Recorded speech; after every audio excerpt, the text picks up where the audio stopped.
तुम्ही पाहत आहात MCN न्यूज मराठी। बुलढाणा जिल्ह्यातील खामगाव तालुक्यात येणाऱ्या शेलोडी रोडवरील एका शेतात सुरू असलेल्या कुंटणखान्यावर बुलढाणा स्थानिक गुन्हे शाखेने धाड टाकली। या कारवाईत पोलिसांनी 3 ग्राहक आणि एक महिला एजंट अशा एकूण 4 जणांना ताब्यात घेतलं असून 3 पीडित महिलांची सुटका करण्यात आली आहे।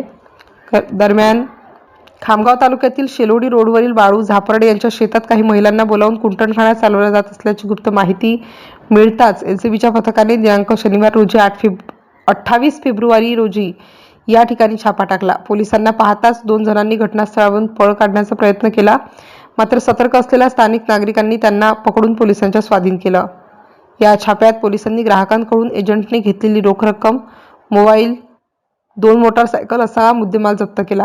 देहविक्रीसाठी वापरले जाणारे इतर साहित्यही पोलिसांनी घटनास्थळावरून ताब्यात घेतलं आहे।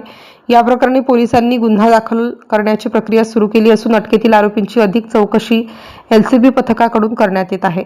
MCN न्यूज मराठीकरिता शेख अजीज मोहम्मद, खामगाव।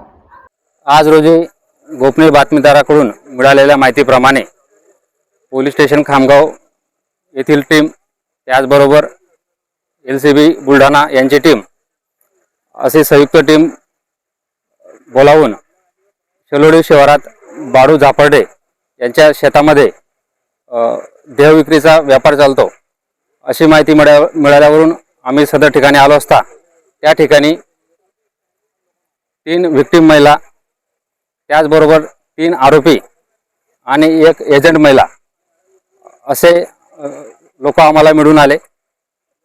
त्या ठिकाणी आम्ही सर्चिंग घेतली असता त्या ठिकाणी कस्टमरकडून मिळालेले पैसे जप्त केले। त्याचबरोबर देह विक्री करण्यासाठी जे काही वस्तू लागतात त्या वस्तूसुद्धा आम्हाला त्या ठिकाणी मिळून आल्या। आता त्यांना आम्ही ताब्यात घेऊन पोलीस स्टेशन येथे पुढील कारवाईसाठी घेऊन जात आहोत।